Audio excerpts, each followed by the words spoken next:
IKEA, IKEA, IKEA, IKEA, IKEA.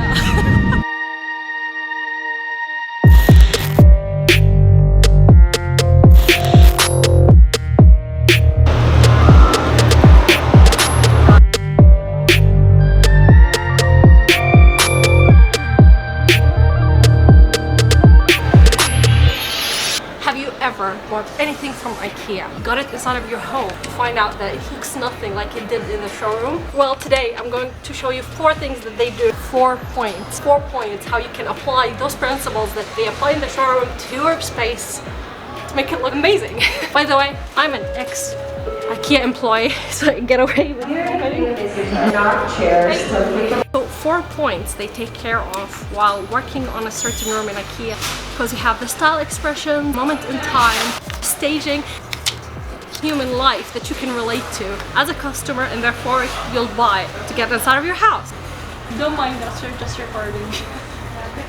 Well, let's start with this room. If you take a look around this room, the style expression is the most important thing that they design around. Each and every product that you see was designed by a team of people who focused on the style to make it look cohesive. So if you want your home to look a little bit like IKEA, an IKEA shop, then you can see how they combine products together to get inspired. And this room is a classic example. For style expressions, IKEA focus on one style and maybe they add 30% of another style just to mix it up.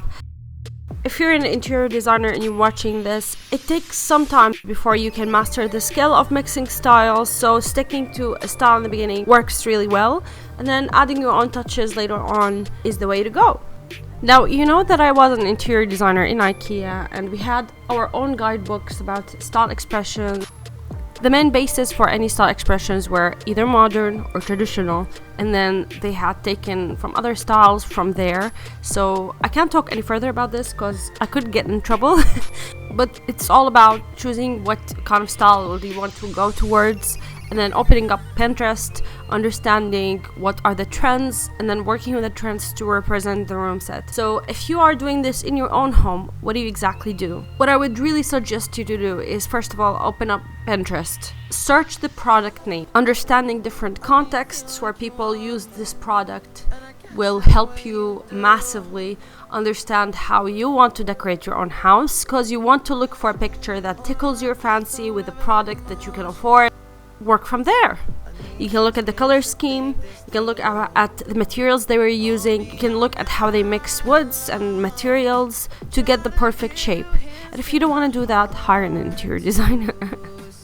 Now, if you are a perfectionist and you want to take it further, let me help you with that. Start from home, plan from home, go to your PowerPoint. Everyone has PowerPoint, you have no excuses, and build up a mood board upon the picture that you found on a product that you want. I do have a full tutorial on that, so I'll link it here and down below, and I'm not gonna bore you with details right now. Then from there, try to find similar products from IKEA. I'm experienced in IKEA's names and products, and I always keep up to date with that. So it will take you some time to find like the perfect coffee table that matches this style, but take your inspiration picture very seriously. If you have absolutely no design skill, this is so easy to do. Just look at the stuff that looks similar to the items that you like that is already styled for you. Of course, copying a style will not give you your own style, but also kind of work around the style without knowing exact components of that style, if that makes sense. And that could also work as a shopping list for you. You can add notes and add the products with the prices. You can go to the store and have a nice, undistracted trip. The second point is very essential. Accessorization, or staging your home to look at its best, is very essential. We're talking about frames, we're talking about vases, we're talking about little touches that make everything connect together. Adding height and depth to a room, including lamps, light fixtures, bring depth to the room. Using the space with accessories and with greenery as well. Greenery is a great way to accessorize. Do you agree with me? Definitely. Lighting as well. Lighting is... I want to do this. So accessorization also includes lighting.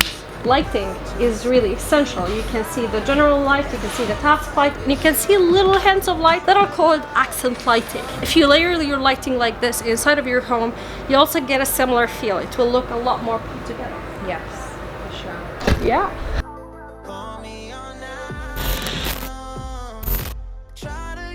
So the third point is the moment in time. A moment in time is to represent something that you're currently doing in an aesthetic way. So IKEA mastered this, and we used to, as interior designers, we used to do that to show you the life that was happening inside of the room. For example, you have a bed, then you put a tray on top of it with a bunch of flowers. Then you've got yourself a little moment in time where someone made their beloved one a breakfast in bed.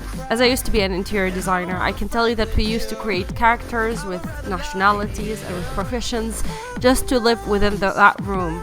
And these characters related to the people that lived in the country. So that helped kind of understand how we can convey who's living in the room. How you can do that in your own home is create a moment in time in your own home. A great example of a moment in time is your coffee table.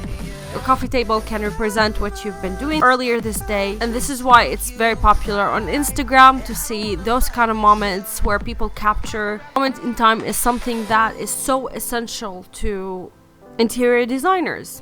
Lastly, for the human touch. The human touch is all about provoking emotions, positive ones, negative ones, whatever emotions you can provoke. Of course, if you are a retailer, you don't want to provoke negative emotions, but rather you would want to make people relate to little moments in time. What you show as personal mess or human touches. For example, in the catalog, you can see the shoes casually thrown on top of one of the rugs. This creates a relationship to you, especially if you're a messy person like me, but it creates like a special relationship to you because you can relate to it. Anything you can relate to is basically a human touch. And the human life and a little bit of mess is always essential to have some life within your home. This is why when you throw a blanket carelessly on the sofa sometimes looks 100,000 times better than if it was perfectly folded and put on top of the arm. Because then you have this human touch, the lived-in feel to a place. Alright you guys, thank you so much for watching. I hope you enjoyed this video. Please give it a thumbs up and subscribe. It's free. Hit the bell if you want to. And I would like to thank Crystal Clark so freaking much because she was the one shooting most of those clips. She was amazing. So Crystal, thank you, and have a great time of the day wherever you are in the world. Bye guys. IKEA.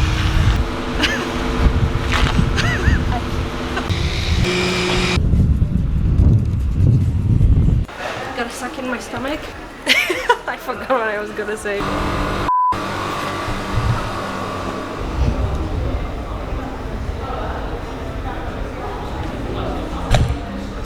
Good night, Becca. Good night.